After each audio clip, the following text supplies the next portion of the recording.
doing conflicts of interest this week. So. Ladies and gentlemen, if you could begin to take your seats, please. Thank you for your question. Nice to be on the panel.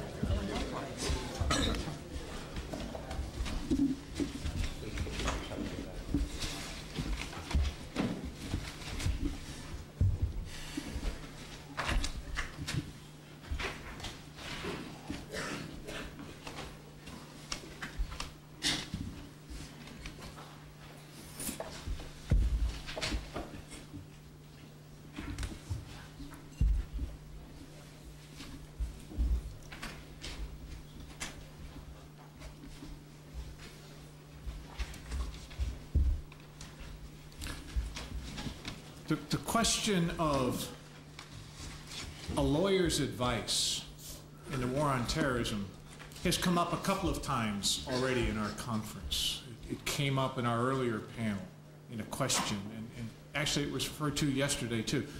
For the government lawyer, how does one balance the interests of providing technically accurate information to the client as against perhaps the pressures and the overall question of who is your client?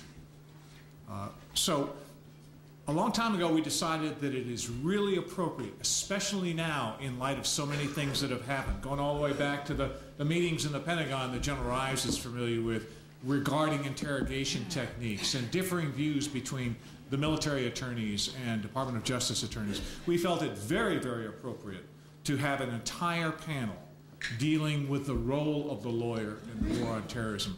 And I'm delighted to have my colleague Kathy Bradley chair it. So Kathy, over to you.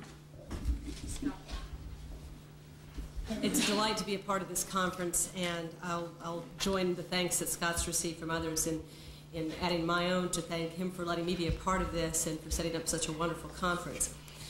We have an astonishingly gifted panel to talk about this issue today, and I do want to pick up on a couple of things that Scott's just alluded to and that I heard in the panel this morning. The role of the lawyer in the war on terror is not a simple thing to define. One of the things that has been noted about this war is that there's been a lot more involvement by lawyers, it seems, than in prior wars. There have already been a number of Supreme Court decisions. There are a number of other pending cases that deal with legal issues directly relevant to the war on terror and the methods that are being used to fight that war. There have been, as we know, memos in the news that have interpreted statutes and have attempted to define what the bounds of government authority are and what the legality of certain things are. So we already have a lot of legal issues pervading this, partly because this war doesn't fit into a neat paradigm. It's not clear exactly how it fits within some of the other frameworks we have for dealing with conflict like this. There's also the complexity because there are a number of different roles within the government for the lawyers who work within the government. We have people who are acting as advisors within the Department of Justice and within the Office of Legal Counsel. We also have people who are acting as advisors within other agencies such as the CIA or the FBI or Homeland Security. Within the Department of Defense, the lawyers there are acting in both in an advisory role, and some of them within the JAG Corps are acting as advocates, either as prosecutors or as defense counsel for the detainees. So there, all of those numerous roles of advocate and advisor come into play. And that also brings to bear the issues, the legal ethical issues that are involved for lawyers. I teach legal ethics at Duke, and I tell my students the first day that legal ethics is not an oxymoron, and that we do have ethical constraints, and that part of our ethical duties are defined by the role that we're functioning in at that time. And so figuring out who is the client, what are the obligations to the client, and are you acting as advisor, as advocate, as something else, matters a lot in determining how you function as a lawyer generally, not just within the war on terror. We have people today who can bring a number of perspectives to this discussion, and I'm going to introduce them, and they're going to each have the opportunity to speak from those perspectives, and we'll leave some time for questions. And we're going to start at the far end of the table with Patrick Philbin. Patrick's now a partner at the law firm of Kirkland & Ellis in Washington, where his practice focuses on trial and appellate litigation, including challenges to federal agency decisions. He's represented clients in numerous cases before the federal appellate courts and the U.S. Supreme Court, and he's argued before the International Court of Justice in The Hague. He received his undergraduate degree from Yale and his law degree from Harvard, and after that he clerked as a law clerk to Judge Lawrence Silverman on the D.C. Circuit and then to Justice Clarence Thomas at the Supreme Court. But what's of particular relevance today is that he was in government before, and because from 2001 to 2005, he served at the Department of Justice, where his responsibilities centered on national security, intelligence, and terrorism. He was a Deputy Assistant Attorney General in the Office of Legal Counsel from 2001 to 2003, which was a key time if you go back and think about what was being written at that point in that office. And he advised there the Attorney General and the counsel to the President on issues related to the war on terror. He was an Associate Deputy Attorney General from 2003 to 2005, during which he oversaw and managed the national security functions of the department, including things related to espionage and counterterrorism and counterintelligence investigations. If you've read Jack Goldsmith's book, The Terror Presidency, you'll know that Professor Goldsmith, who headed the Office of Legal Counsel during part of that time, credits Mr. Philbin as being the one who was the first to recognize and to say to Professor Goldsmith that the August 2002 torture memo should be withdrawn, a decision that did have some personal consequences for Mr. Philbin. Next, we're going to hear from Major General Jack Rives, who's the Judge Advocate General for the U.S. Air Force. He's based at the Pentagon. He's responsible for the professional oversight of more than 2,200 judge advocates, 350 civilian attorneys, 1,400 paralegals, that are enlisted officials, and 550 civilians in the Judge Advocate General's Corps worldwide. In addition to overseeing military justice and operational and international and civil law functions at every level of command, he also provides advice to the air staff on all sorts of legal issues. So he's working both at a policy level and at a practical level in terms of how the JAG Corps is functioning. He received his commission from the Air Force ROTC program in 1974, completed his legal education at University of Georgia School of Law before entering active duty in 1977. He has served in a variety of positions, including Wing Staff JAG, Deputy Legal Counsel to the Chairman of the Joint Chiefs of Staff, Commandant of the Air Force JAG School. He was the first chief of the Air Force Executive Issues Team, and was the staff judge advocate at the headquarters for the Air Combat Command. He also has served as Deputy Judge Advocate General, and he is, on top of all of that, the recipient of numerous awards, including the Distinguished Service Medal. John Radsan is already known to you because he has graciously agreed to be on this panel in addition to the one on extraordinary rendition, on which he appeared before lunch. We were scheduled to hear from John Martinez, who is the current Assistant General Counsel at the CIA. He had to withdraw from the conference this week because of work commitments, and so Professor Radsan graciously agreed to do double duty. This is an extraordinary coup for this panel because Professor Radsan formerly held the position at the CIA that's now held by Mr. Martinez, so he's in a good position to comment, as he was beginning to do so in the last panel, on the role of the lawyer in the CIA. He has been at William Mitchell College of Law since 2004, as Scott told you, and they're teaching in the areas of national security law. And finally, we have Professor David Luban, who's a university professor and professor of law and philosophy at Georgetown. He writes in the area of legal ethics, international criminal law, just war theory, and various post-9/11 issues. His bibliography is quite impressive, as his CV, if you want to explore Georgetown's website. Recent writings have included The Torture Lawyers of Washington, which is in his new book entitled Legal Ethics and Human Dignity, Torture and the Professions in Criminal Justice Ethics, an article forthcoming in the Southern California Law Review on the Commander-in-Chief power, and an article forthcoming in Stanford Law Review on lawfare and legal ethics at Guantanamo, which I think is going to be the focus of his remarks today. He's been at Georgetown since 1997. Most significantly to me, before that, he was at the University of Maryland School of Law, where I was privileged enough to have him as my ethics professor 20 years ago, but we won't talk about how long that is. Each panel is going to have the opportunity to give some remarks, and then we'll take questions from the audience, and I promise we'll be leaving time for that. So, Patrick. Thank you very much, Kathy. I think it's obvious that the war on terror raises a host of novel legal issues. We are in a conflict, an armed conflict with a non-state actor that raises questions about how do the laws of war apply, how do the Geneva Conventions apply, if at all, and then how do you distinguish the conflict with Al-Qaeda from other armed conflicts we're involved in Iraq and in Afghanistan. On top of all this, there have been issues related to military commissions, to jurisdiction, habeas jurisdiction over Guantanamo Bay, treatment and interrogation of enemy combatants, and the list goes on and on. And these are all issues that I had some involvement in when I was working at the Department of Justice from 2001 to 2005.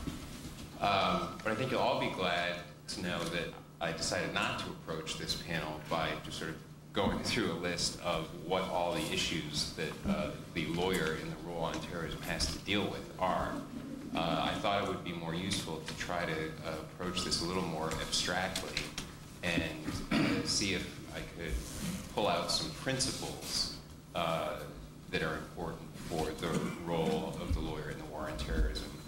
And I think there are a couple of principles and then a tension or a dynamic that's almost unique to the war on terrorism that I'd like to talk about.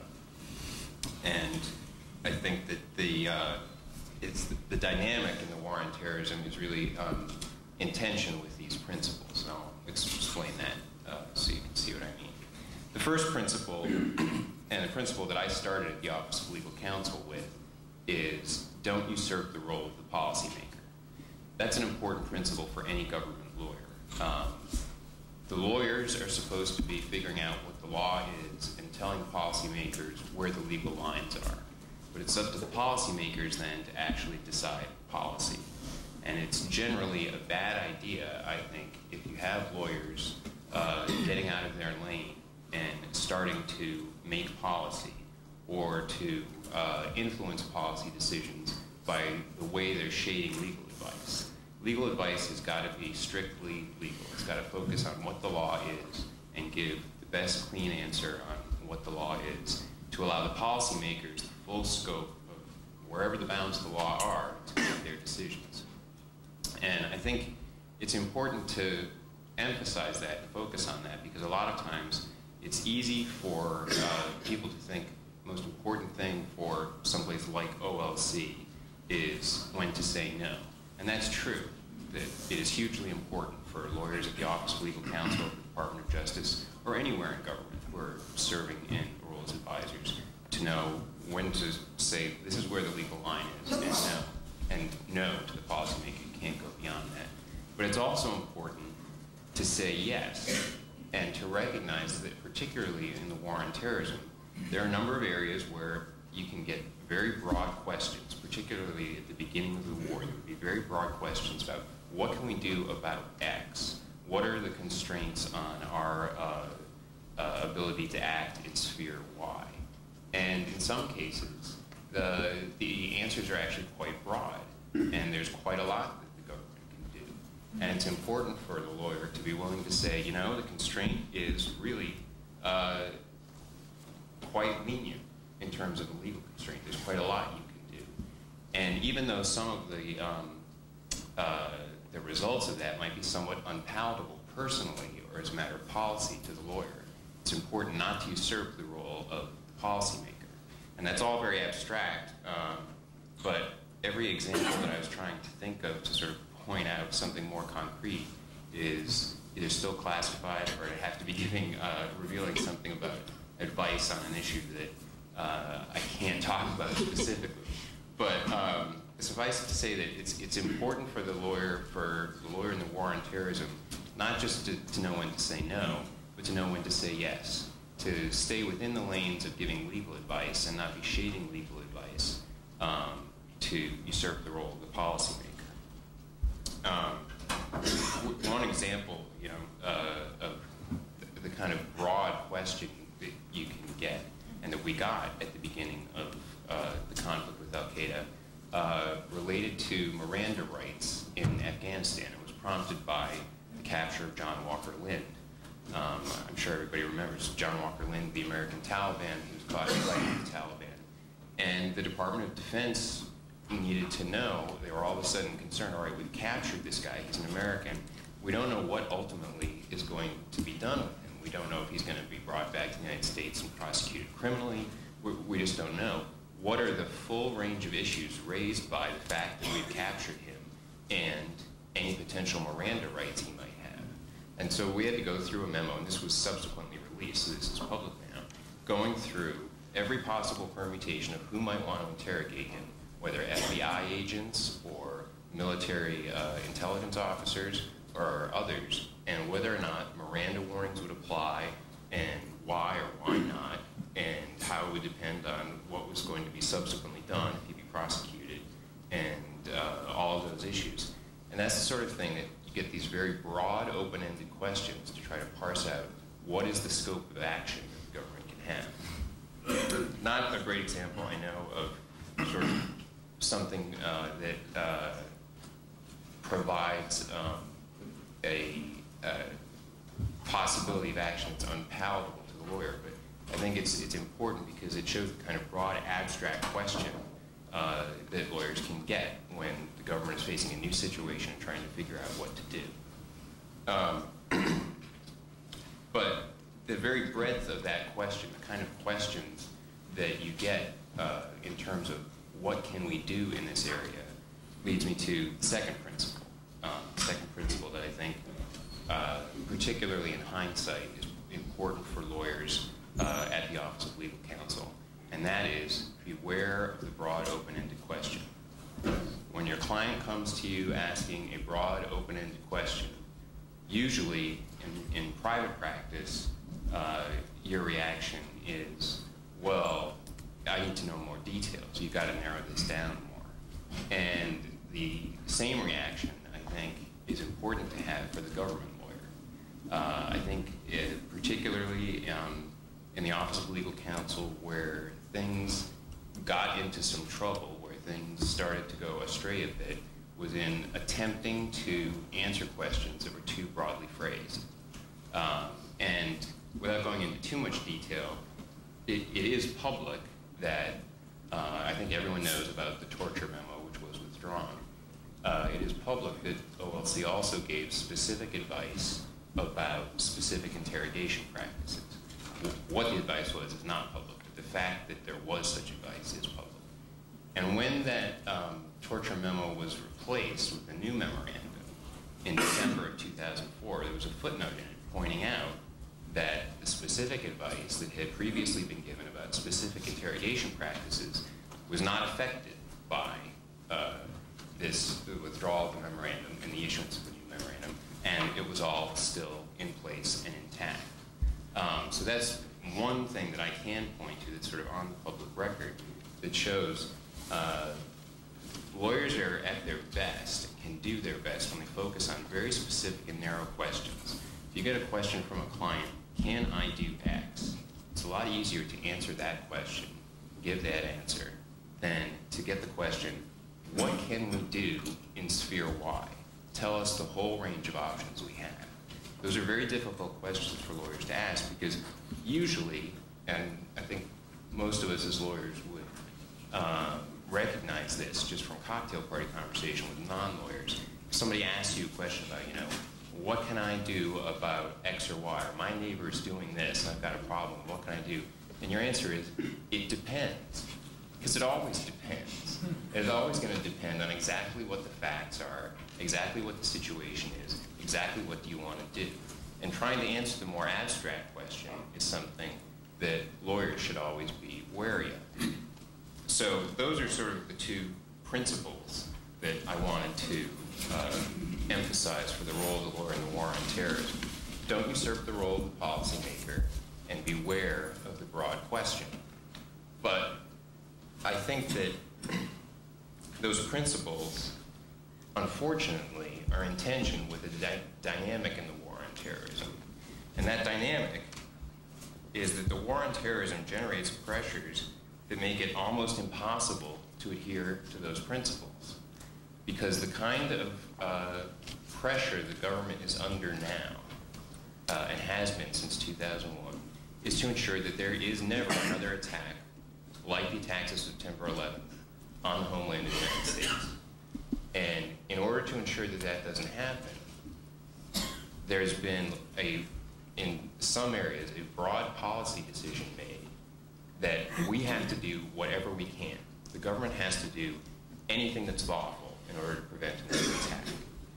And so if the policymakers have made the decision, we've got to do everything that's lawful, we've got to make sure there's not another attack, they've kind of shifted over to the lawyers, the policymaking. It makes it very hard for the lawyers to stay out of the policymaking. If the policy decision has been predetermined, we've got to do everything that's lawful. Tell us where the limit of the law is, and that's what we're going to do. And that is the dynamic of the war on terrorism. I think it's part of the reason that, as Kathy was pointing out, lawyers have been involved so much more in this war than in other wars in the past. And it's in part because this war generates more concern for attack within the United States, more concern for the catastrophic effects of not preventing every single possibility, and pushes the government to be making decisions that are along the lines of, we need to do everything that's lawful. So the policy decision, the driving factor in determining policy becomes, where is the limit of the law? And it puts the lawyers in the unusual position of largely being in the driving seat of determining what it is that the government can do, because the policymakers want to do anything that the law allows. So that, and I don't think that I have an answer for that tension, because that dynamic, that drive for the government to make sure that they do everything that's going to protect the United States and prevent another attack is perfectly rational. And there are many situations where it's probably the right policy decision for policymakers to say, you know, we need to do whatever we can in this area. We need to go up to the limit of the law. But that's always going to then be in tension with lawyers not usurping the role of the policymaker, and in principle of detention, beware of the broad question, because it's necessarily going to generate these broad questions about, in this area, in this sphere where we perceive a threat, what's the maximum we can do to address it? Whether it has to do with wiretapping, whether it has to do with interrogations of enemy combatants, whether it has to do with other issues that might come up. So I don't think that I have a solution or an answer to present to for this, but it seems to me that that is the inherent dynamic of the war on terrorism for the lawyer and for the role of the lawyer. This tension between a need to try to push to the limit of the law and to have policymakers wanting to know where the limit of the law is, and the fact that lawyers would be better off and can provide better advice if they are not in the role of the policymaker, the ultimate decision maker, and if they're not having to try to answer such broad and abstract questions. So that's all. Thank you. General Rives. Thank you. Well, good afternoon. It's great to be here. Thank you, Professor Sullivan, for inviting me, and thanks to all the folks associated with the Center on Law, Ethics, and National Security for putting together a great conference. It really is fun to be here. It's fun to be away from the Pentagon. I arrived midday yesterday, and in the 26 hours that I've been here, I've had a chance to meet with many of you, renew some acquaintances. It's great to see Tom Taylor up there, and Judge Everett, always a pleasure to be with you. And I won't name all the names of the people I've known before, but I will say that the audience includes people who are currently active duty and reserve component judge advocates from the Army, the Navy, the Air Force, and the Marines. I don't believe we have a Coast Guardsman out there, do we? If you do, you're being quiet. But we do have the 4 active military services represented with their JAG Corps. We've got a number of retirees. We have people who have served in a variety of ways and not necessarily as judge advocates. Talking to some people last night, I realized some of you have an understanding of JAG from the TV show, and that's not necessarily right. So what I'd like to do is spend much of my time explaining some of the basics: who, what, when, where, and how we do things. The most critical thing is how we do our duties as judge advocates. Military attorneys, of course, are called judge advocates. They're members of the JAG Corps. They're popularly known by the acronym JAG. I will be giving my personal opinions. My views are not those necessarily of the Air Force JAG Corps or the Air Force, or certainly another branch of the service. And I will be focusing primarily on Air Force JAGs and how we do things. I look forward very much to getting your questions afterwards. I know there are a lot of things that we could be talking about. In my brief introductory remarks, I'll try to hit on at least some of those. First of all, in terms of who we are, in her introduction, Kathy mentioned the number of people in the Air Force JAG Corps. Counting the Guard and Reserve, and the attorneys and paralegals and support personnel, including court reporters and a variety of others, there are about 4,600 in the Air Force JAG Corps. We're all over the world in just about every time zone, doing all sort of duties in service to the nation. The big event for judge advocates in the military occurred after World War II, when the Uniform Code of Military Justice was enacted in 1950. One of the provisions in the Uniform Code helped to establish that the judge advocates are independent. There are special provisions in Title 10, and I'll refer to some others later, but right now I'll refer to Title 10, Section 806, that gives the Judge Advocate General certain responsibilities over all members of his or her JAG Corps. This means that judge advocates are members of two professions, both the profession of law and the profession of arms. And being members of two professions means that we're more than just legal experts. We actively wear the uniform. We're what's called line officers in our military services. Military attorneys qualify as combatants under the laws of war. We live and work with our colleagues in uniform. We're better able to understand what their real needs are, and we can give better advice because of those things. As far as what members of the JAG Corps do, I refer to the Chief of Staff of the Air Force, who says that members of the JAG Corps enable all military operations. And we could spend all day today describing the type of things that JAGs do. What I'd like to do, if we could put up the slide, please. This is a photograph from the early days of Operation Enduring Freedom. Many of you have seen it before. I guess I surprised him when I asked for it, but that's why the screen is down.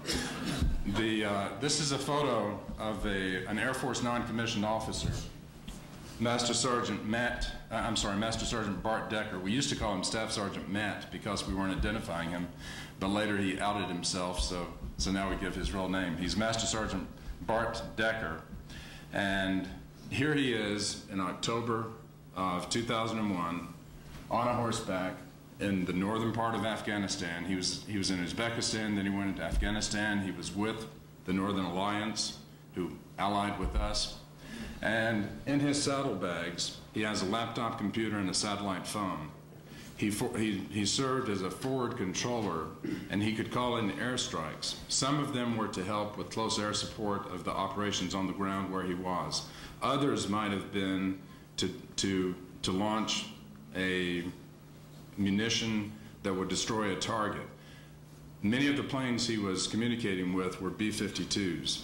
The B-52s have been in service, some of them for more than 50 years. They were originally the strategic bomber with General Curtis LeMay. They had solely a nuclear mission. But the plane has been reconfigured. They had the special modern avionics and weapon systems. And if, for example, if a B-52 were 40 miles away from us and they targeted this stage in this room with about 98% accuracy, they would hit this stage. It's an incredible capability, and it's a great story of Sergeant Decker, who basically, it tells, he's on 19th century cavalry. He was using 20th century weapon system, the B-52, that's more than 50 years old, but 21st century communications and 21st century weapon systems. Now, why do I discuss him when I'm talking about the role of the JAGs?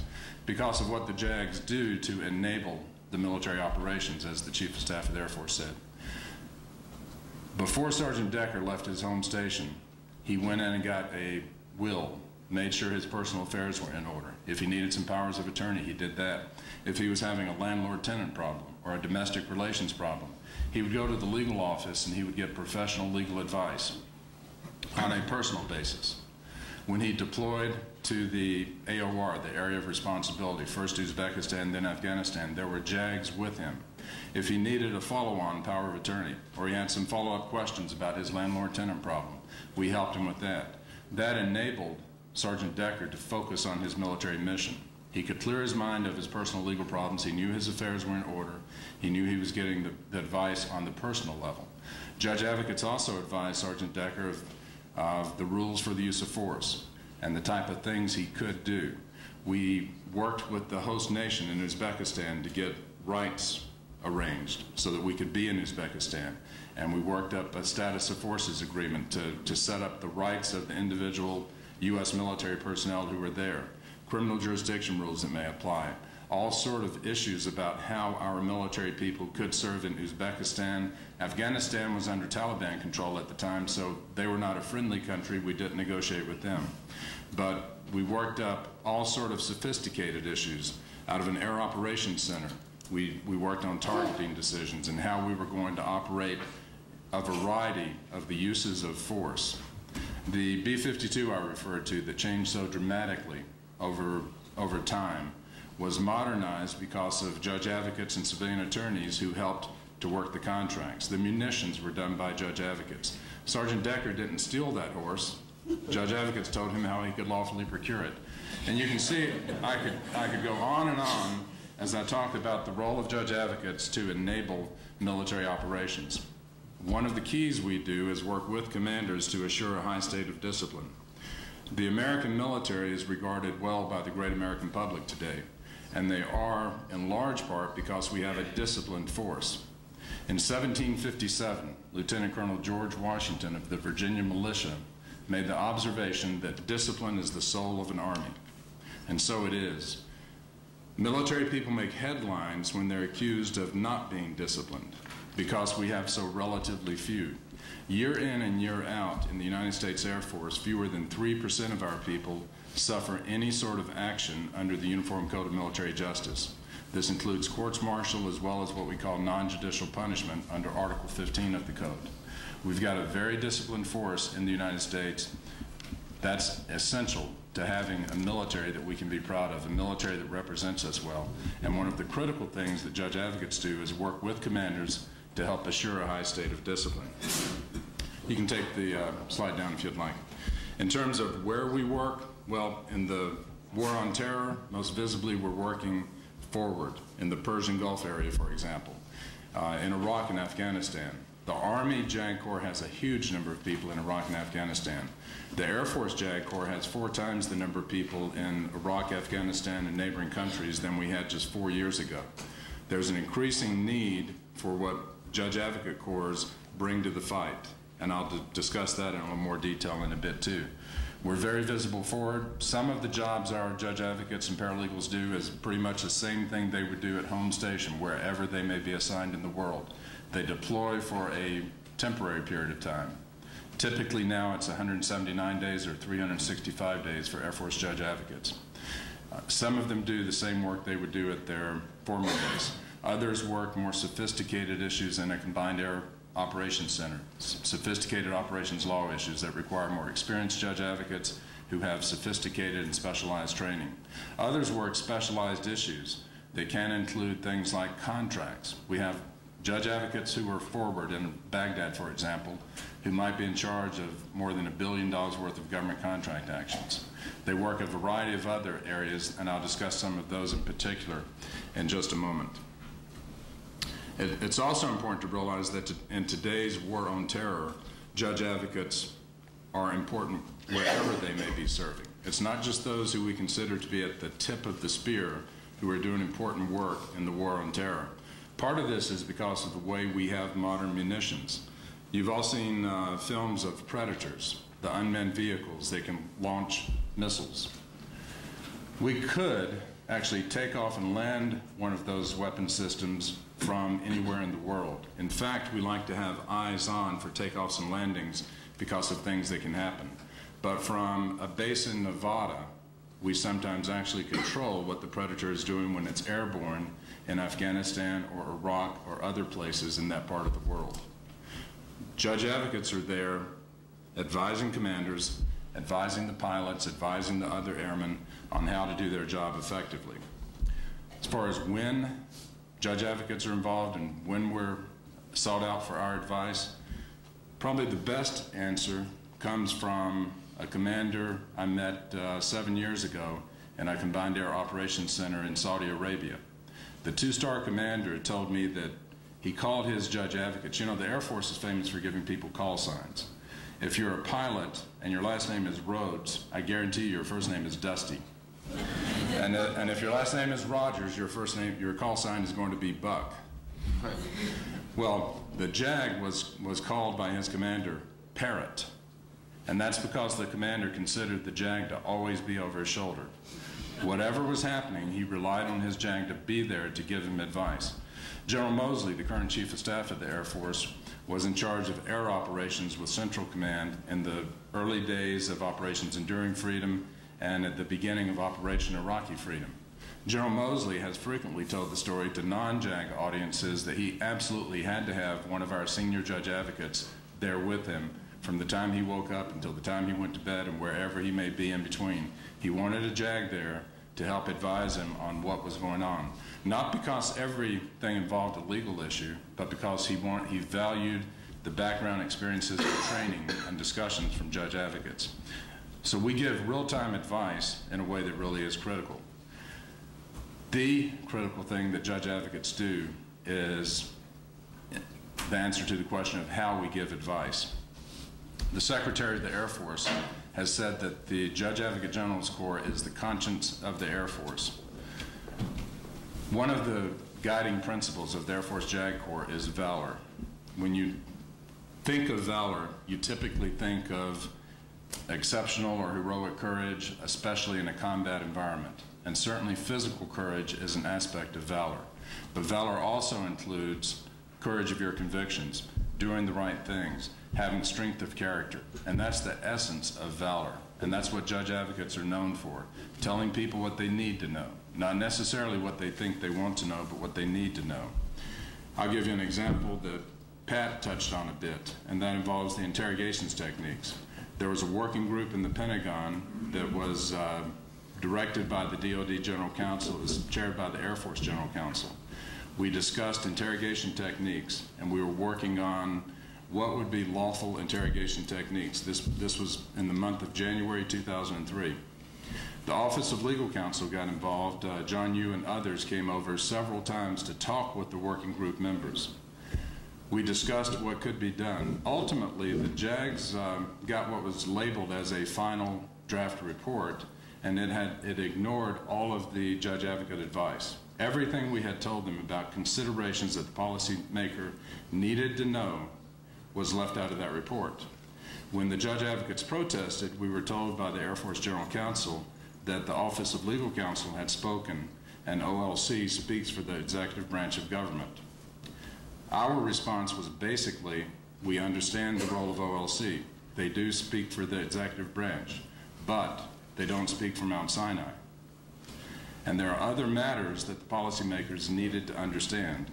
We were in some incredible meetings as we tried to get the working group report to include information that the judge advocates were insisting on. Ultimately, all of the senior JAGs wrote memos to the Air Force General Counsel. We told her why certain materials needed to be included to enable the policymaker to make the right decisions. We understand that we're advisors. One of the things we teach brand new JAGs, and that's something we emphasize whenever we're around our judge advocates, is JAGs advise, commanders decide. We know our role is as advisors, but commanders don't make informed decisions if they're only told, the law says you can do this. I can understand a legal argument that says a number of sensitive interrogation techniques would be legally permissible, but I don't understand why someone advising the policymaker would not also tell the policymaker, here are some other considerations. I was in meetings when I was told, don't raise the fact that someone could be prosecuted because we're telling you no U.S. attorney would prosecute.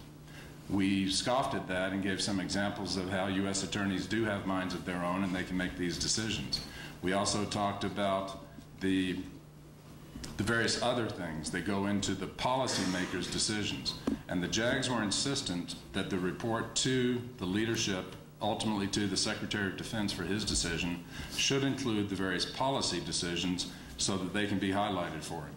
He should not just be told all of these interrogation techniques are legal with just a listing of them. He should be given some information about how they could be controversial, how some other nations may well disagree with us, how some people within the United States may well disagree, how the media and the great American public may well disagree with some of these should they become public. So that's a part of having the strength of character to do the guiding principle of valor. It's not just the martial art.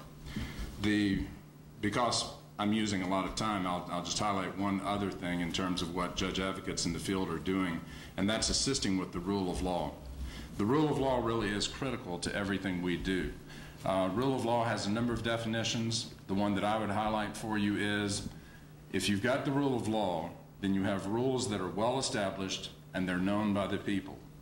If someone is alleged to have broken the rules, then violations are handled under a process that is well understood by the government. They don't have to be resolved by individuals. Might does not make right. Violations are handled in a fair manner by the government. Judge advocates in the Persian Gulf area are involved in a number of things to help Iraq and Afghanistan in particular establish the rule of law. Whatever your views are on the propriety of going into Iraq and Afghanistan in the beginning, whatever your views are on how quickly we should get out and how completely we should get out, I would suggest that you can understand that our participation in Iraq and Afghanistan will be a failure if we leave behind nations that do not have respect for the rule of law. Let me give you one example of what some judge advocates are involved with over there. Task Force 134 involves detainee operations. We work with Iraqi judges to help evaluate whether individuals should continue to be detained, and if so, we work with the Iraqi prosecutors and judges in working through the prosecution of some individuals who have been detained. We work with, of course, Iraqi judges. One of our judge advocates told me the story that occurred just over a year ago involving an Iraqi judge who, in the particular case that was being described to me, the Iraqi judge handed down a sentence of guilty with a very stiff sentence to an al-Qaeda leader. The al-Qaeda leader stood up in court, pointed to the judge, and said, "If I ever see you outside of here, I will kill you." The judge advocate was later talking to the judge, and he knew that the judge lived outside the protected area. He had his wife and children with him. The children could not play outside of the house because it wasn't safe. Electricity was a problematic thing, on and off, and frequently off at the bad times. To get water, he had to siphon water out of the pipes that were broken outside of his house. What the judge told the Air Force judge advocate is, the reason I do this is I know it's important to my country. I want to get a country here in Iraq where my children can be safe and where my grandchildren can grow up in a really safe environment. That's the goal. That's the goal of what we're trying to do with the rule of law. The critical thing Air Force judge advocates do, and the JAGs of all the services do, is provide candid and independent counsel. Again, I look forward to your questions and any further discussions. Thank you. Thank you very much. Scott, could we play, oh, Scott has walked out. Could we play that clip from Mozart? Do you have it, Kathy? No. This will be a problem. Do you have the clip from Beethoven? No. Could try to sing it. If we played a Mozart clip and we played a Beethoven clip back and forth, most of you agree that you could pick out Mozart from Beethoven. They composed at the same time, but they had different temperaments. The temperament of Mozart is different from the temperament of Beethoven. I prefer Beethoven. Beethoven has a rumble. I've also noticed in this transition from being a prosecutor to being an academic that there is a temperament that is most suited for success in academia, and that is the temperament of Johann Sebastian Bach. To take a theme and to work it, and you can see it in a mathematical precision and deep, and up and down, up and down. I don't have that temperament. I'll be up for tenure in December. I'll probably suffer as a result. My temperament is the temperament of a jazz player. I respect Bach, but I can't write music like that. I can't play it. I don't want to listen to it. My hero is Miles Davis. And Miles, what does he do when he was alive? He'd turn his back on you and play that thing that he plays. And he'd put out some themes, and you'd follow it. And I'm going to put out some themes. You can find the order to it. It's 5 or 6 riffs, and we'll organize that. What my topic is going to be today is I'm going to tell you the things very candidly that my friend John Martinez would not tell you, could not tell you. I noticed on one of these brochures, they said that John Rizzo, my friend, he hired me, was going to speak on this panel, and it's a pleasure to be with a general, to be with a partner, a professor. Thank you for being a Duke. But John Rizzo, he's the acting general counsel. He could not come in here and tell you these things. It would be improper. I don't like keeping secrets. That's why I'm not at the CIA anymore. I'm going to tell you the truth. None of this is classified, I believe, but if it is, Scott, they'll render me somewhere. But as I've said, in other conferences, they can't do anything worse to me. They've sent me to Minnesota. It was snowing yesterday. We have 7 inches. I faced it all. Nothing can hurt me. Point number 1. How qualified are CIA lawyers? I don't mean to offend your friend General Fred Monge, but CIA lawyers are good, but they're not great. The great lawyers go to the elite divisions of other parts of our government, or they go into private practice to make big money. Where are the great lawyers? And how do we measure this? Academic pedigree, Supreme Court clerkships. Where do those lawyers go? They go to the Solicitor General's office. They go to the Office of Legal Counsel. They go to the United States Attorney's Office in the Southern District of New York. That's where these top lawyers go. And I'm glad to have somebody from the SDNY here. That's the reality. I didn't clerk for the Supreme Court. I feel that I'm up to the task, and I feel that most CIA lawyers are up to the task. But if we look into our heart, we understand we are not as special as those lawyers over at the department. And you can even sense the difference when people talk about CIA, the lawyers. We say OGC. And what is OGC? Office of General Counsel. It doesn't have that ring, that snap of jazz. But when Philbin talks about the department, and I was there, the department, with great reverence.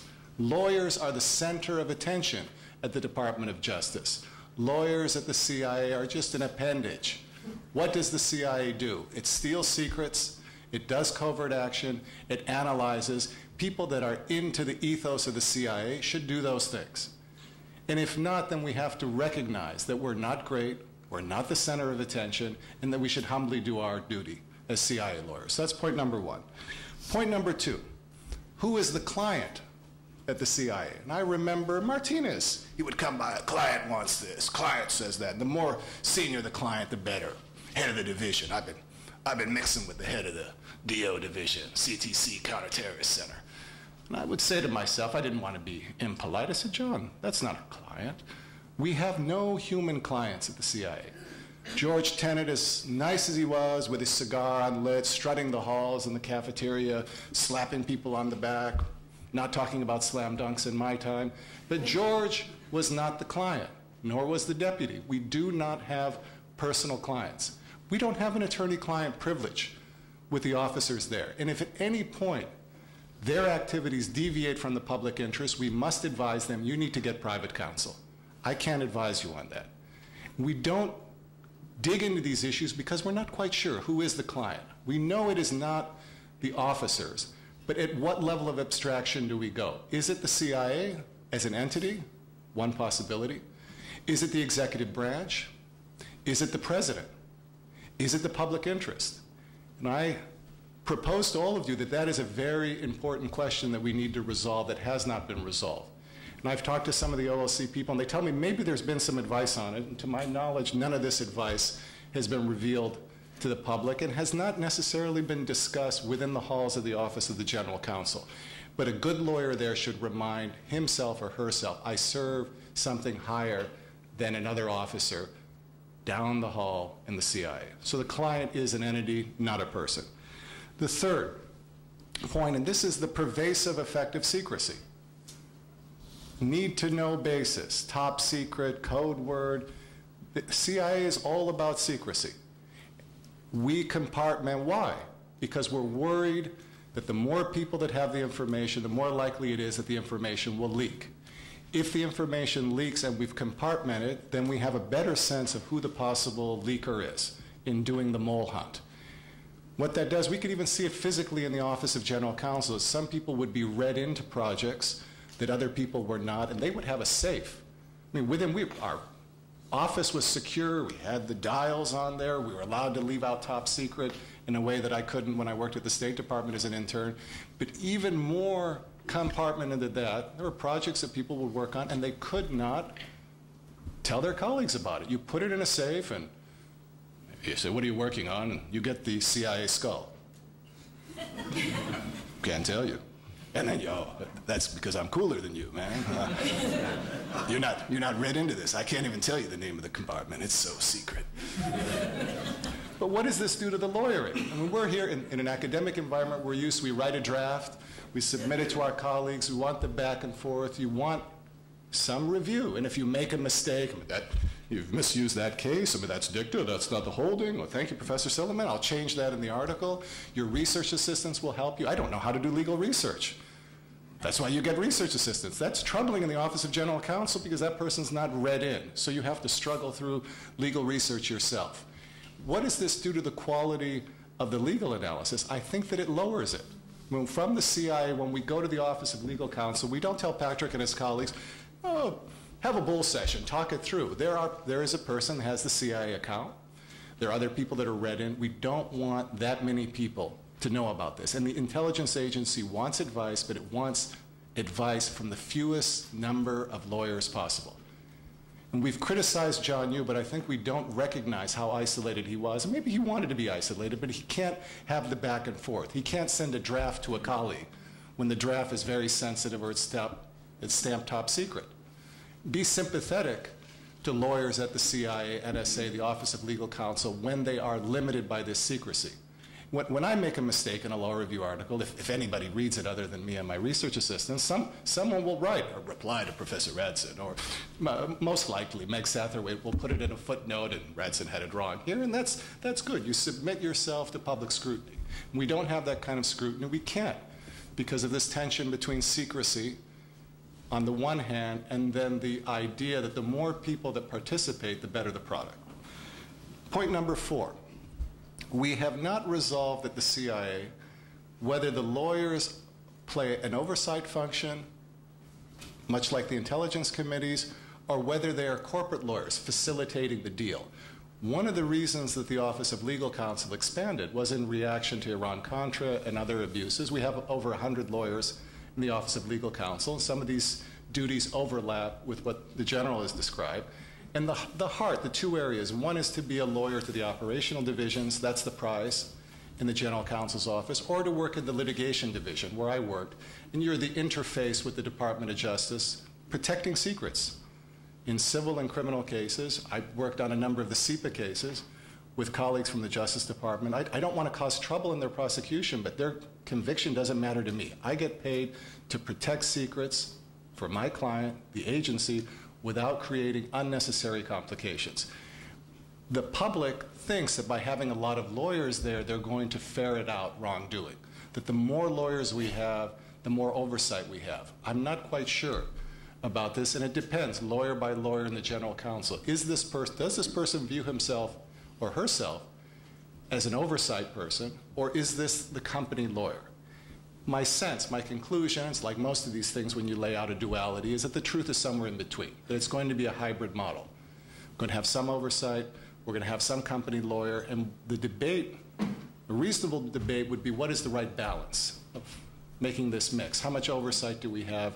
How much facilitating? Because if you're just a goody two-shoes and you're there on behalf of oversight, you're not going to get invited to a lot of the meetings. CIA officers know about restricted means of communication. If the lawyer is a pain in the ass, it's always saying, no, just cut the lawyer out. It's the policymaker that makes the decision. It's the policymaker that decides whether she wants the advice of counsel or not. And if the lawyer is always going to say no, don't invite the lawyer to the meeting.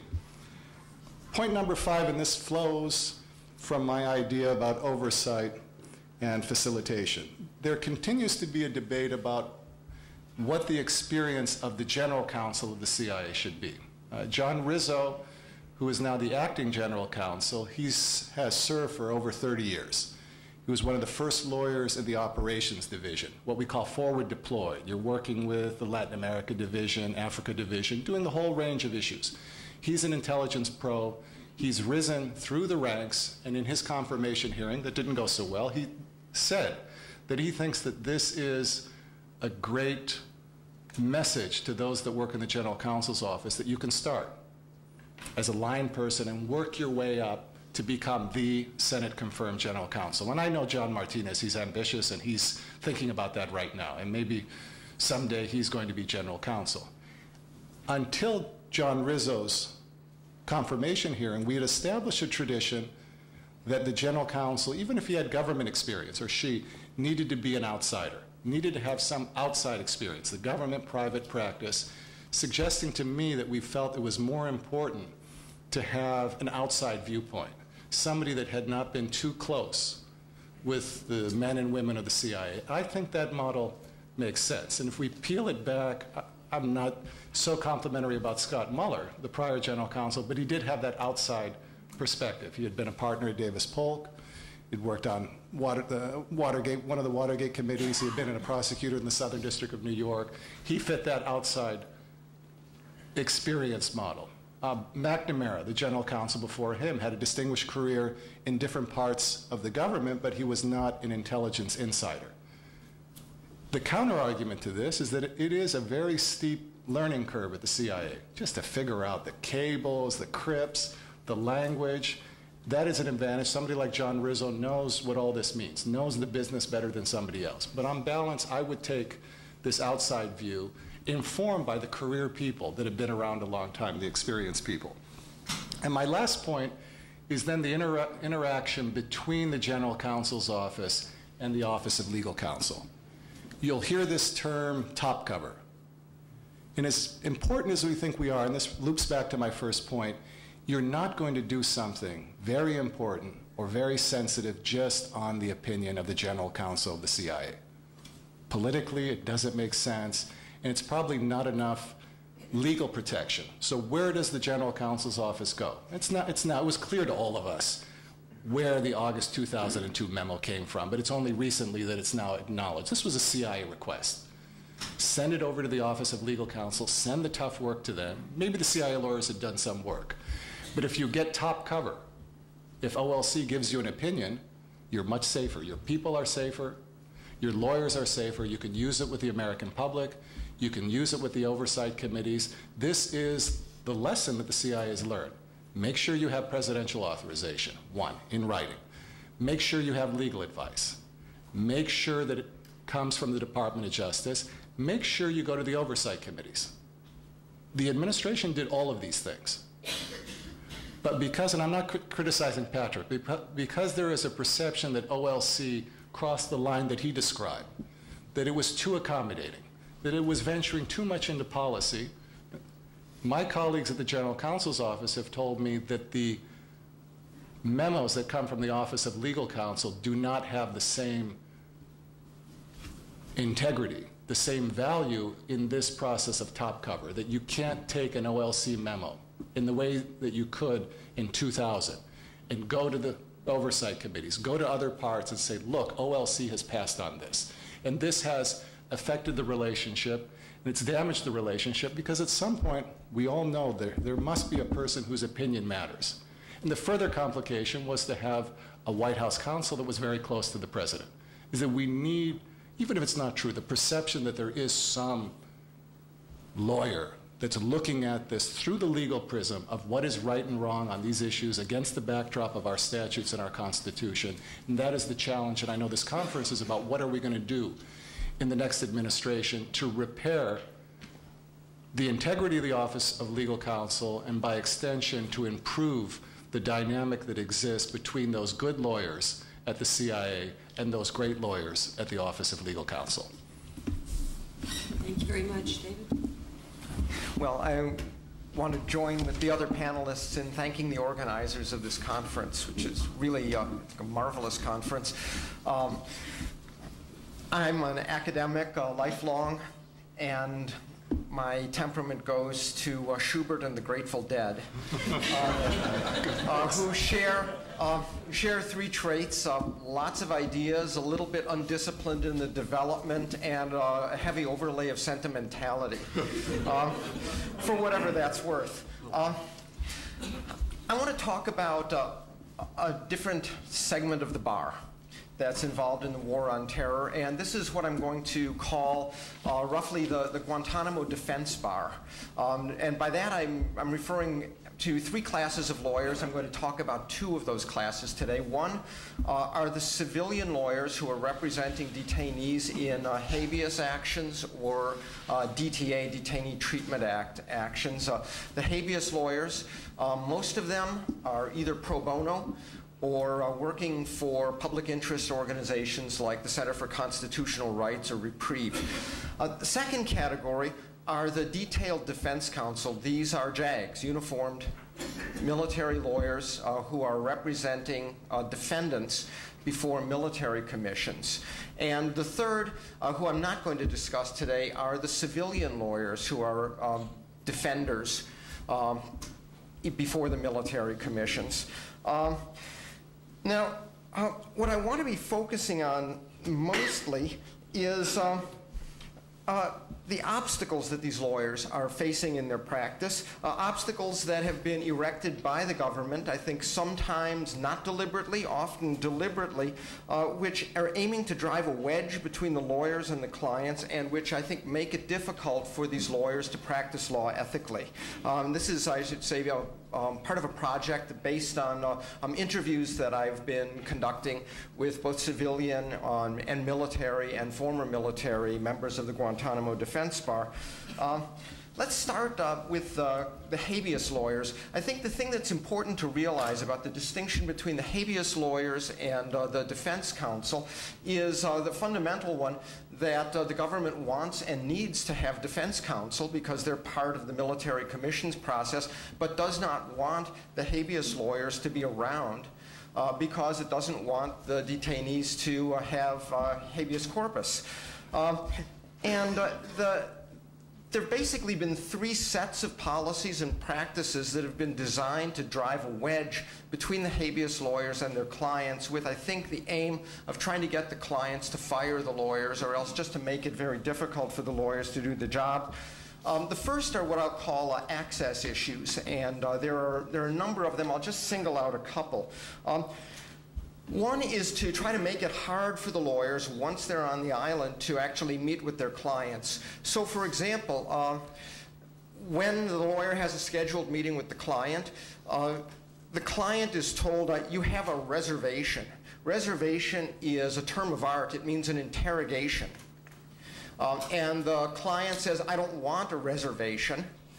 And the interrogator or JAG or guards comes out and says to the lawyer, your client doesn't want to meet with you. Now, oftentimes there'll be an opportunity to send a note back to the client saying, are you sure? And then eventually the lawyer gets to meet with the client.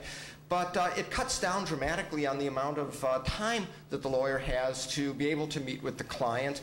And the amount of time the lawyers that I talked with said to me is that it's increasing. First of all, because of the difficulty of working through an interpreter, but secondly, the longer the confinement, the more the clients, this is something that all of the lawyers that I talked with agreed on, the more the clients are becoming irrational or depressed and difficult to talk with. So a second method of interfering with access is punishing clients for meeting with their lawyers. So one example that one lawyer gave me, he's got a 9 o'clock meeting with his client. The guards come at 3 o'clock in the morning and bring the client to the room where he's supposed to meet the lawyer, chain him to a chair, so that by the time he's sat upright from 3 until 9 in the morning, he has urinated and defecated on himself, and he's in a an extraordinary, as you can imagine, an extraordinary emotional state at the time that he meets the lawyer. And then after the meeting is over, he's left in that cell for 2 more days. One partner, a law partner at Sherman and Sterling, has submitted an affidavit saying that his client was told, quite literally, if you get a lawyer, then you're going to be on this island forever. So that's a second mode of trying to interfere with the access of lawyers to clients. A third is simply interference with communication. So, for example, the lawyer's notes are reviewed for classified information afterwards, and the pages of the notes that have classified information are confiscated. One of the lawyers said, look, just tell me what the classification criteria are and I won't put this stuff in my notes, and is told, well, the classification criteria are classified. So he now writes 1 sentence per page so that he only loses a sentence at a time. A second example of the same kind of phenomenon is simply impounding clients' letters to their lawyers, so that the lawyers obviously don't respond to the letters and the clients think that their lawyers are betraying them. So this is a means of sowing mistrust between the clients and the lawyers. And that is the second category of policies of interference that I want to talk about. The first being access issues. The second are issues of trust.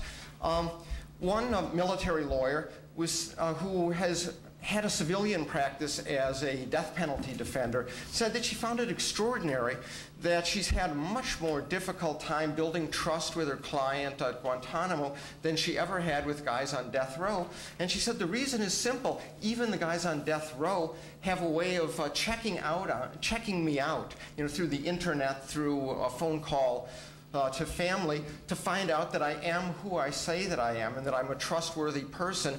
But the clients on Guantanamo have none of these means, and at times interrogators have posed as lawyers, so they simply don't trust them. Another lawyer says, my client thinks I'm a CIA agent. A third says, my client thinks I'm an FBI agent because I'm a 36-year-old white male and I dress in the same kind of clothes that FBI agents in this client's imagination dress in. So it makes it very difficult for the clients to trust the lawyers. The interrogators try to heighten mistrust of the lawyers among the clients by a strategy of saying derogatory things, or things that these clients would think of as derogatory statements. Your lawyer has sex with men. And the client says, Clive, is this true that, that you're gay? And Clive says, right, here's my wedding ring, here's photos of my children, I'm not gay. Or your client's a Jew. Your lawyers are Jews, how could you trust Jews? I'm reading an excerpt from an affidavit, sworn affidavit by one of the lawyers. Throughout history, Jews have betrayed Muslims. Don't you think your lawyers who are Jews will betray you? Don't ever believe that a Jew will help a Muslim unless he gets more out of it than he gives. Your lawyers are Jews. They are from one of the world's biggest law firms, which is Jewish and represents the government of Israel. Now, that was an interesting. The last one is an interesting statement. The law firm was Sherman and Sterling, which 15 years ago represented the state of Israel in a small trade dispute. Now, I could imagine interrogators being able to find out which lawyers are Jewish and which lawyers aren't. It seems to me that to research Sherman and Sterling's client list from 15 years ago is most likely not being done by interrogators on the island. And so it suggests that this tactic is coming not from the interrogators themselves, but from Washington. There is some jurisprudence on the practice of disparagement of counsel, but very little of it applies in these cases because almost all of it is in the Sixth Amendment context. So it's after charges are filed. This is when a prosecutor will come in and try to separate a lawyer from the or a client from the lawyer by saying, don't trust your lawyer is a hack, he's incompetent. The third tactic is trying to make the lawyers look powerless in the client's eyes. The simplest means is simply preventing the lawyers from providing clients with any comfort items. So one lawyer said, meeting with her client, who is wearing the same pair of flip-flops that he's been wearing for the last 5 years. When she comes to meet him, the lawyers give the guy in the next cell, or the interrogators give the guy in the next cell a new pair of socks and a new pair of shoes. And he says to her, Gita, if you can't even get me a new pair of flip-flops, how are you ever going to get me out of here? 3 of the Uyghurs fired their lawyers because they said, they tell us that if you don't have a lawyer, you can have a blanket, and I would rather have a blanket than have you because you can't do anything for me. I recently talked with one Guantanamo defense lawyer who said our clients now think of us as largely irrelevant, and then changed his mind, said that's not quite right. We're good company, and we bring pizza. The rules are that food items can be brought, but only if they're consumed while the lawyer is meeting with the client. So the lawyers are now in the role of being overeducated pizza delivery guys. Now, at this point, I'd like to turn to the second category of Guantanamo Defense Bar. These are the JAGs, the Detailed Defense Counsel. And I think, as General Rives explained, the JAGs have played a really incredible role in the war on terrorism, generally as being among the most staunch rule of law defenders. And I think that this is because, 2 of the central missions that JAGs have is they run the military justice system, which I think they're justifiably proud, and they engage in, they're the keepers of the flame of the law of war. And those are precisely the 2 places at which the civilian leadership in the Bush administration have pushed the hardest. First, by creating the military commissions. I remember the first of the defense lawyers that I talked with, I said, well, what's your alternative to the military commissions? And he just snapped the answer, court-martial. We've been doing it. We know that it works. So there's been a bit of pushback of the JAGs against the political appointees, and this is something which I think there's been for years a kind of intermittent tension between political appointees, especially those who have drunk very deeply from the Kool-Aid of the unitary executive theory, because they think that they don't want independent legal advice, they want conforming legal advice, and the JAG's mission is to provide independent legal advice. Now, the JAGs, as General Rives explained, have a dual professional role, and for the defense lawyers, I think that creates some important, what I'll call role tensions between the role of a lawyer whose job is to oppose the government and a lawyer whose job is to, if necessary, give his or her life to defend the government. So there's a famous statement by a British advocate, Lord Brum, from 1820 that is oftentimes considered to be the kind of paradigmatic statement of what a criminal defender's job is. An advocate in the discharge of his duty knows but one person in all the world, and that person is his client.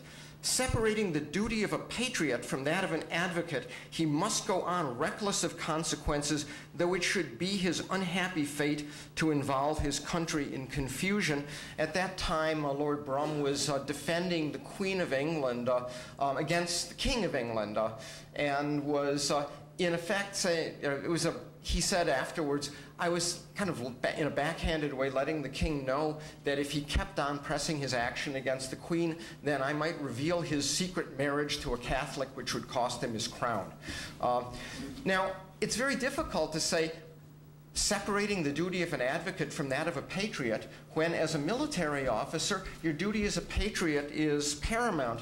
Now, when I ran this, this question by the military lawyers that I talked with, they all thought that it was an academics question, not a real life question. And one of them said to me, I don't have any role conflict because getting somebody a fair trial is what being an American military officer and a lawyer is all about. I nevertheless think that the role conflict has surfaced at a couple of points in the course of the military commissions, and I'd like to mention this. The big problem is that the military commissions have been, I think, all the lawyers I talked with agreed with this, deeply politicized, and I think maybe the biggest piece of evidence for this was that the chief prosecutor last fall resigned, saying These have been politicized, and in particular stating that he had been put under some pressure to try to bring sexy cases, that was the word that he used, in time for the 2008 elections. Now, with the military lawyers, they don't, I mean, they're defenders. Their job is to challenge the government. One of them told me, when I first got the job, the government thought I would simply do a factual defense. They don't understand the way that defenders think. This is Charlie Swift, who was Hamdan's lawyer and challenged the entire set of rules for the military commissions. His reaction, he said, they were stunned. He said, what is stunning to me is that they, I think he means the civilian lawyers, keep on citing ex parte Quirin as their main authority without remembering that ex parte Quirin got to the US Supreme Court because a military lawyer was challenging the rules of the military commissions. Now, let me give two examples of where I've seen the role conflict surface. One was the case of, this is Binyam Mohammed and her military, or his military lawyer, then Major, now Colonel Yvonne Bradley. Bradley was part of the Office of Military Commissions Defense, Officer of Military Council Defense, and was troubled by what she thought was a disabling conflict of interest that she was operating under. The conflict of interest was this: OMCD shared an office space, shared a budget, and shared a supervisor who was in privilege with all of them, was representing 10 clients whose interests conflicted. And the clients' interests conflicted in the following way: that a number of them had given statements identifying the others as members of Al-Qaeda or terrorists, but a lot of them claimed that they had given these statements under torture or under cruel treatment, so that they all had an interest in preserving the integrity of their own statement because it's their only card in a possible plea deal or immunity agreement, and they also all have an interest in attacking the integrity of the other statements that were fingering them as terrorists. So this is something that in a civilian public defender's office, I mean, it could not exist in such a compromised fashion. Major Bradley challenged it. When she got to the hearing, the military judge said, I am giving you a direct order to proceed, and you know what the consequences are of disobeying an order. Her response was, she said, I've never been in a situation like this. When I realized that he was threatening to write me up for disobeying orders, she said, I've been in civilian courts where a judge has told me that the Sixth Amendment doesn't apply in his courtroom, but never anything like this. So she and her civilian co-counsel huddled, and she came up with what she said is this was kind of out of left field. She took the Fifth Amendment. Her rather unusual Fifth Amendment theory was not that by speaking she would be revealing self-incriminating information. It's that by speaking she would be committing a crime. That is, she would either, I mean, the theory is, I think, a little bit sketchy, but it was an improvisation. She would either be subjecting herself to professional discipline by going ahead with a conflict of interest. She had already consulted with her home state bar and had said, you can't do this, or she would be disobeying an order and therefore committing a crime. There's the role conflict surfacing. This case had a rather unusual denouement. At that point, they took a recess, and a note was slid to the military judge, who immediately read it and said, you know what, this conflict of interest does seem like a serious matter. He called another hearing. Bradley and her co-counsel both suspect that one of the observers in the audience was a Pentagon person who thought that it would not be great if the very first hearing had headlines coming out saying military lawyer court-martialed for being ethical.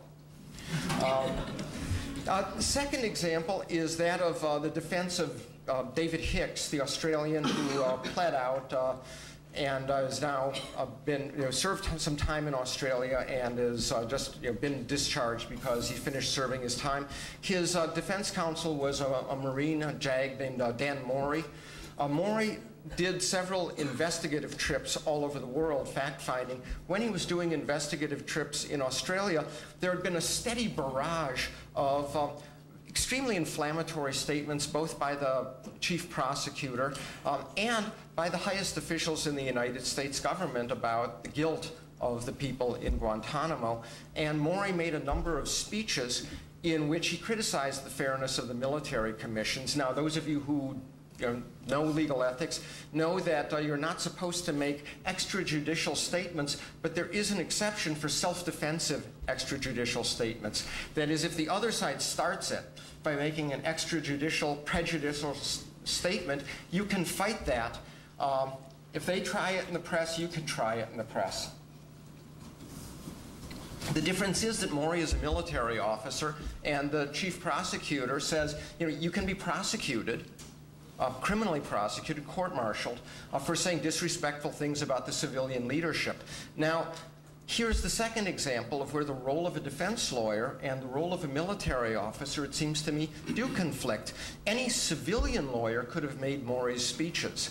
So it's a conflict of interest if your own personal interest, in this case, the interest in not being prosecuted, interferes with actions that you could otherwise lawfully take on behalf of your client. And that was the situation that Maury was in. They responded by filing a motion to have the prosecutor disqualified for trying to coerce the defense counsel. The case was played out before that motion was ever ruled on. Now, I talked with the civilian co-counsel of Maury, who said that Maury is an extremely tough guy to intimidate. Maury was a combat Marine before he was a lawyer, and he's got a reputation as being a kind of fearless guy. But the civilian counsel said, I worry about how this might chill other defense lawyers in the future. And Yvonne Bradley, Colonel Bradley, has said that she has spoken with other defense counsel, military defense counsel, who said that they have been a little bit more reluctant about anything that they would say to the press because of this. And it raises very intricate doctrinal issues. I mean, does the First Amendment protect a lawyer, a military lawyer's speech in the course of representing a client?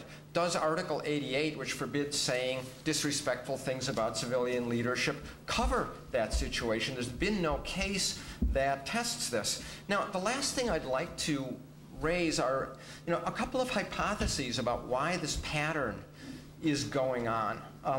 One hypothesis is that, those of you who've read Jack Goldsmith's book know that that a number of lawyers in the administration believe very deeply in the so-called lawfare theory, the theory that law is being used as a weapon by U.S. adversaries in order to to tie down Gulliver. The Lilliputians tying Gulliver down in a network of rules so that he can't move. And if you think of it this way, then the lawyers, the habeas lawyers, and to a degree also the defense counsel, are witting or unwitting soldiers in a battle of lawfare and trying to disrupt their practice of law, or even to take them out, as in the case of the habeas lawyers, becomes perfectly understandable as a tactic. And it seems to me that that could be one explanation about why this pattern of harassment exists. The other explanation, it seems to me, is, and this is deeply speculative, is something that I talked about in the question and answer session this morning, which is there's a big issue about whether tortured evidence or coerced evidence, evidence obtained under abuse, will be introduced in military commissions. If the government denies that it's torture, then the rules of the military commissions allow it to be introduced, provided that it's deemed reliable or probative. But since the military judge might rule adversely about that, that creates a problem. It's also, I expect, a problem for anybody who is a career military prosecutor who, it seems to me, whose guts would be wrenched by the prospect of introducing coerced tortured testimony. So the easiest way out of that is, except in the highest value cases, I'd say the case of KSM, for example, where I think it's probably essential to have a trial. On other cases, to get a plea bargain, the easiest way to get a plea bargain is to make it very difficult for the defender to defend the person. Now, I think that one piece of indirect evidence that the worry about tortured evidence really is featured very prominently in the thinking around the military commissions now is the fact that a lot of the detainees are being re-interviewed by an FBI team that is nicknamed the Clean Team. And the idea is to get them to say the same things without coercion or abuse that they said under coercion or abuse, so that it's in a more palatably introducible form. My view is, by the way, that this is unethical of the prosecutors because it violates the no contact rule, the ethics rule that says that if somebody is represented by counsel, that neither you, the prosecutor, nor your agents can talk with them without getting counsel's permission. They're all represented by habeas counsel. The government's response is, well, we don't consider habeas counsel to be counsel because we didn't appoint them. And I got an email from Swift right after he had heard this theory that said, when is an attorney not an attorney? This, I think, shows that this issue of what do we do about the tortured evidence is featuring very prominently, and it seems to me that this could be a second explanation of where this pattern comes from. And I think I'll just stop here. Thank you so much to all of you. I'm going to exercise moderator's prerogative and ask the first question. And not that I want to be cynical or offer conspiracy theories or anything like that, but I think part of what's interesting about the themes that come out is that we've heard about ways in which the defense counsel are being interfered with in Guantanamo. We've also heard about questions about the extent to which government lawyers in various roles are able to act independently, both because of the risk of them being co-opted by their clients, essentially, much the way, John, you made this comment in the earlier panel as well, that sometimes happens with corporate clients in terms of the identification with the client, and also because the evidence gets the material gets compartmentalized. Either you're working on a piece of a problem that you cannot share with other attorneys and colleagues, or it's sort of in the idea that Patrick talked about, that the problem is so broad that it doesn't have a factual basis that you can tie it to the way we're trained to do as lawyers. Now, on the one hand, this gives, the government's got a lot of cover. It's had a lot of cover from opinions that are issued by lawyers. On the other hand, it's now it's interfering, like I said, if I were being a little cynical here, with the way in which lawyers are functioning in defense roles. What is the advice that you give to the new administration, whatever it happens to be? Is this the right approach? I mean, is this just sort of consistent with the general opinion about the value of lawyers in society generally? Or is there a different tack to take? And to what degree do the lawyers who are involved in the administration have the power and the obligation to change the path that we're on? And I'll let anybody who wants to take a crack at it go. I'll take the first crack. I'll get it wrong. I'll be corrected by my colleagues. I don't know that we're going to come up with another system. We might come up with a different balance. We might have different policymakers, different lawyers. I think Patrick's two recommendations are on the money, is to be mindful of this distinction between law and policy and to be mindful of trying to answer specific issues rather than general issues. It's good advice also for the Supreme Court. But as Patrick says, he doesn't think that there's going to be a resolution. I agree with him, but we can strive toward a better means of resolving these dichotomies and tensions. I notice in our discussions that there are two threads about lawyering in counterterrorism. The one thread, and this is probably of more interest, I think, to David and the general, is lawyering on the military commissions, this alternative system of assigning guilt or justifying holding people in Guantanamo. They're guilty of the laws of war, and what is the relationship of the JAGs, the appointed civil counsel? That's one set of issues, and I think perhaps where Patrick and I overlap is then the lawyering that goes on to justify many aspects of what the administration has called its global war on terror, to be able to do rendition, to set up secret sites, to do detention, and to get answers on whether, because the policymakers and the case officers want specific answers. Can we do sleep deprivation? Can we do sensory deprivation? Can we put a hood on the person? What about the combinations? It gets to that level of detail. We continue to criticize the CIA. The CIA reacts to the politics, reacts to the lessons. In the old days, we asked them to go into the gray area, to do the dirty work for us, do what's right, we'll take care of you. That was wrong. They were left holding the bag in many situations. The CIA today wants, they're like corporate, I want it in writing. I'm not going to put myself on the line. And they point to a former director of Central Intelligence, Richard Helms, who danced without the paper, who ended up with a misdemeanor conviction. We're now in an age where the stuff has to be resolved and it has to be in writing, and we're going to get it from the lawyers. If the next administration is not as aggressive on these things, then the legal issues are probably not as delicate. But the people in the Office of Legal Counsel, they can't say, well, why don't you send that back? That's too tough of an issue. They're at the top of the lawyer's chain. They need to resolve these things. So these two threads, I think, it might be helpful to separate them. Patrick, you want to weigh in or anything on that? Sure. Well, I entirely agree with that John's point of separating the threads. I think that the role of lawyers at Guantanamo and the issues about efforts to frustrate the issues of the efforts of defense counsel. I don't know about any of those facts. If those facts are true, it sounds like some things that are just wrong are happening, and that's relatively simple. But as for the role of lawyers advising the executive branch, I think the issues are not going to go away. I don't think that the next administration will be substantially, whatever administration it is, less aggressive in the way it approaches the war on terror, because politically it's not feasible to be less aggressive. Anyone who comes into the White House is going to face the realization that we have to bat 1,000. We have to bat 1,000% block every attack, or there's going to be another group of 3,000 Americans killed in the country. That's the threat that is still out there, and no administration can accept that.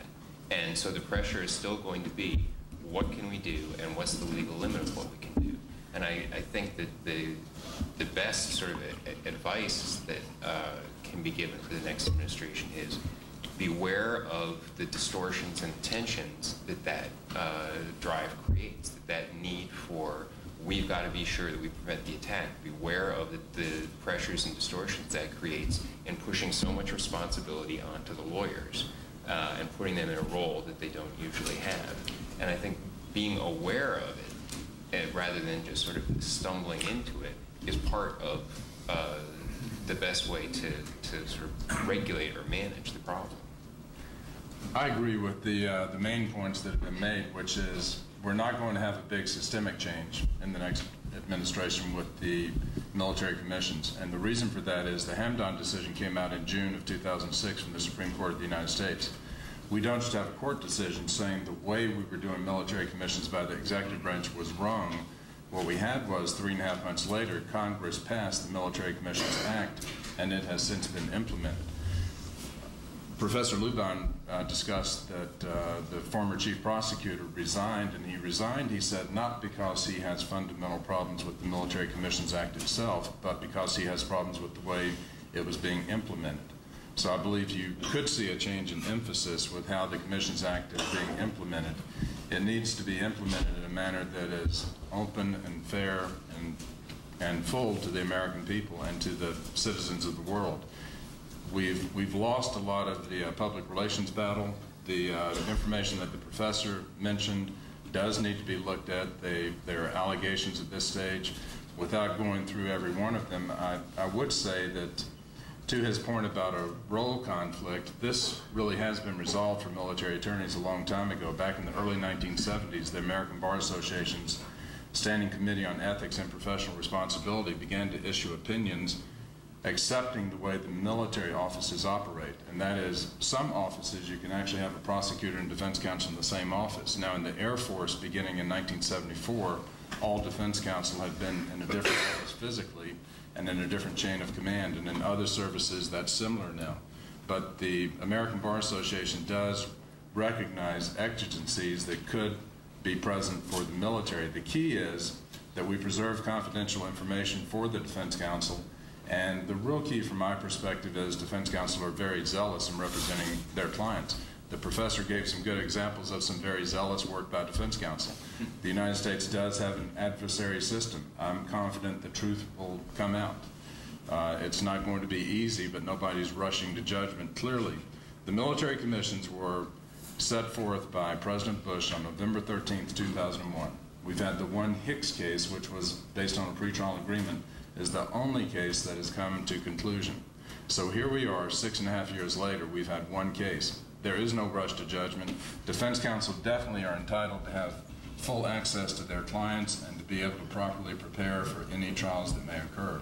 But fundamentally, I don't believe we'll see systemic changes, but we can see changes in implementation. David, you want to add anything? Yeah. Got 3 specific recommendations. One is that the practice of secret opinions by the Office of Legal Counsel should simply be ended. At the moment, the Office of Legal Counsel decisions are, depending on who you ask, either by law or long-standing custom binding on the executive branch of government, which gives them the same kind of legal authority as an opinion by the D.C. Court of Appeals. The difference is that, except when they're resolving interagency disputes, these are not vetted through an adversarial hearing process. And the idea that there is secret law that is being created by lawyers that's binding on the entire executive branch of the government and doesn't have anybody arguing the opposite side as an institutional matter, it strikes me as a practice that is bound to produce law that is heavily tilted toward the views of whoever happens to occupy the executive branch at the time. And I think that that's something that simply should stop. Second is that there should be heightened efforts to preserve JAG independence. And I think the current legislation to add a 3rd star to the TJAGs is, I think, one of Congress's efforts. There was another effort right after... what? Signed into law, yeah. And not implemented. Yes. Thank you. Okay. That after Abu Ghraib, when Congress passed legislation reaffirming JAG independence, the president attached a signing statement objecting to this, saying that it was going to interfere with his role as commander-in-chief, and I think that should not be practiced. The third, my third suggestion is simply that lawyers who are involved in writing cover-your-ass memos should be held accountable for doing it. It seems to me that a lawyer's role as an advisor is fundamentally different from the lawyer's role as an advocate. As an advocate, the lawyer is supposed to push the envelope of legal argument, but that's because you're in an adversary process where there's the other side and there is an impartial decision maker. As an advisor, your role is simply to call the law as straight as you can. If you're writing a brief, you've got to call it a brief, not an advisory opinion. If you are writing an advisory opinion, it shouldn't be a brief. And the basic test should be, if I thought that my client wanted the opposite, would I still give more or less the same advice about what the law says? I mean, that's the acid test that a lawyer should use. That's a requirement of all of the ethics codes, a never enforced rule that calls for independent and candid advice on the part of lawyers. It seems to me that lawyers who violate that rule by writing CYA memos should be held accountable for it. Thank you. We'll take some questions. We have one here.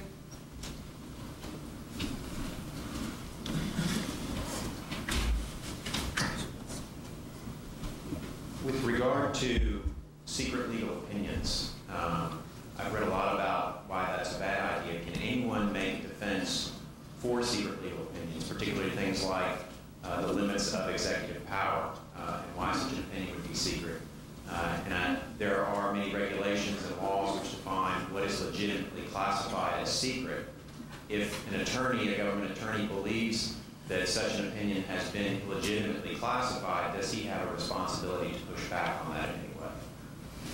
Well, I'd like to address that because I wanted to respond to David's point. I think the idea that the Office of Legal Counsel should simply cease issuing opinions that are classified or secret is totally unworkable. Part of the role of the Office of Legal Counsel is to answer questions from the executive branch in realms such as the intelligence area, covert operations, and things that have to remain secret. The question is, can we do this covert operation? And it's going to be secret. It's classified already. And the opinion about that is going to have to remain secret. And that can lead to questions in the intelligence operation area that are also fundamental questions about executive power. There are questions about the scope of the commander-in-chief power that may have to be answered in a classified setting that are going to affect operations, maybe addressing constitutional questions, but are going to have to remain secret. And I don't think that there is any inherent problem with that that makes the practice one that should cease. It's necessary for the way the government operates. It has been for, since the Office of Legal Counsel was founded.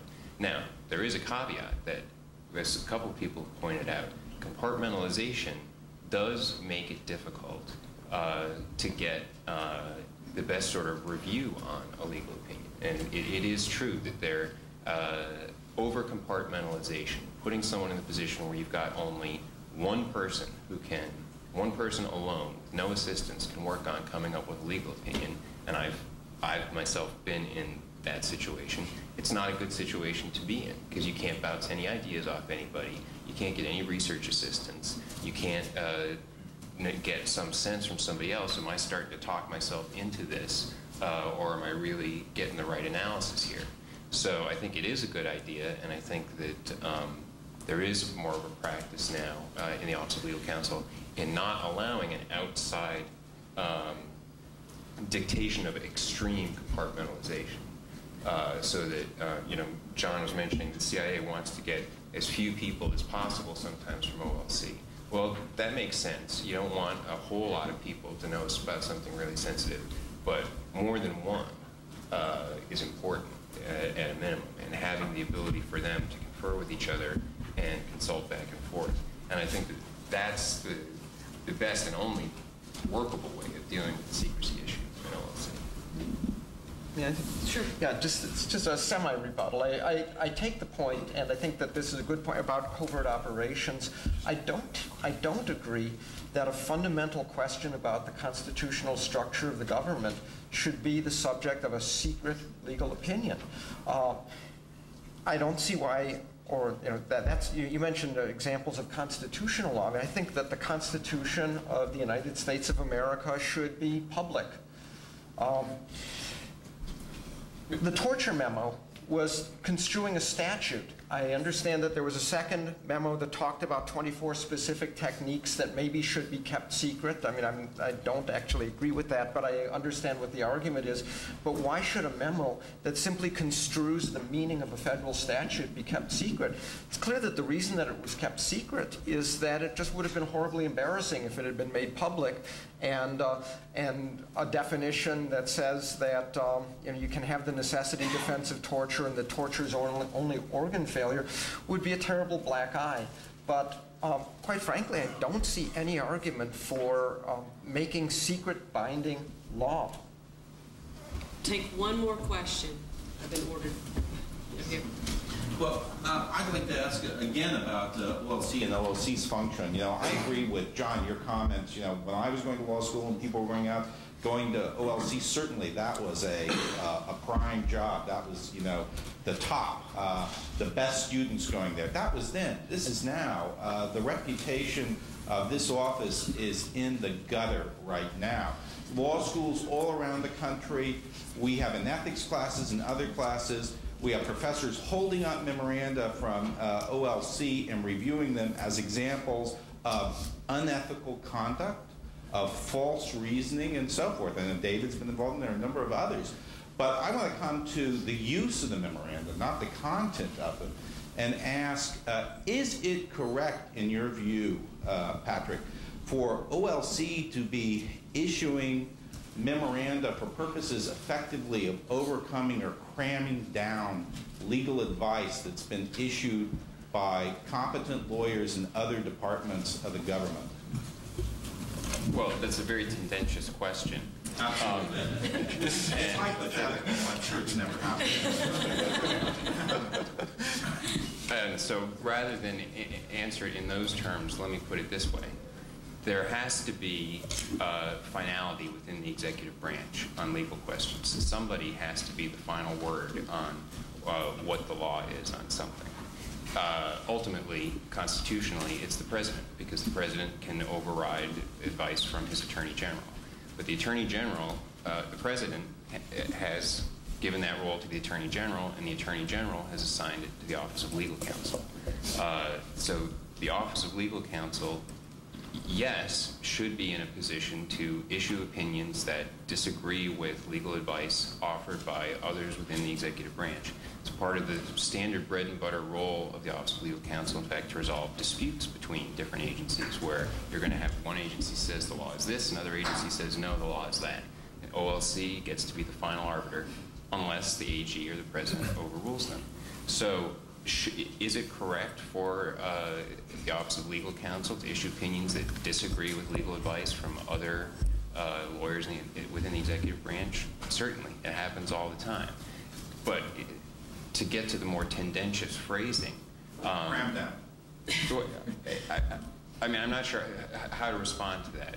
It would require a very careful parsing of a specific fact situation, suggesting a bad faith approach by someone in the Office of Legal Counsel to ignore sound legal advice and deliberately provide what they believe to be not accurate legal advice, but something else. And I don't think that that's ever happened. And you know, we could try to go into all the specifics of the working group that General Rives talked about, but I don't see any benefit in going into the details of one specific case. And I'm going to claim the right as chief arbiter. And will you join me in thanking Professor Bradley and the panel?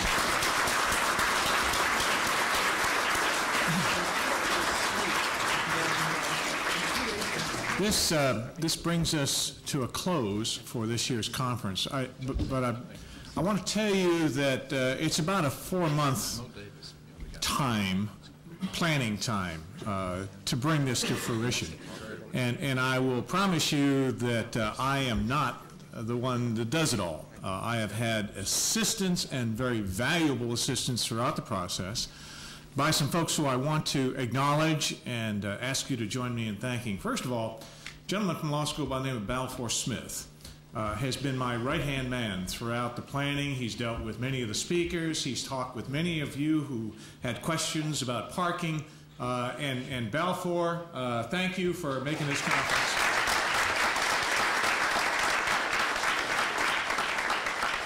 And then we've had some wonderful assistance from a couple of ladies from the law school, both Sue Bates and April Clark, who you've seen at the registration test. So ladies,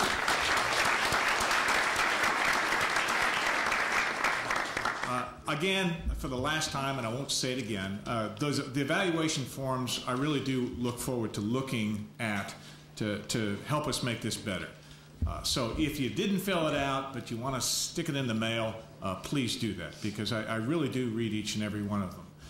But thank you for coming. I know this is perhaps an inconvenient time on a Thursday and Friday with lovely weather outside, but we are delighted that you came to help us inform the public debate on some of these very, very difficult issues that we chose to talk about this year. So I wish all of you safe travel and a happy weekend, and thank you for being here.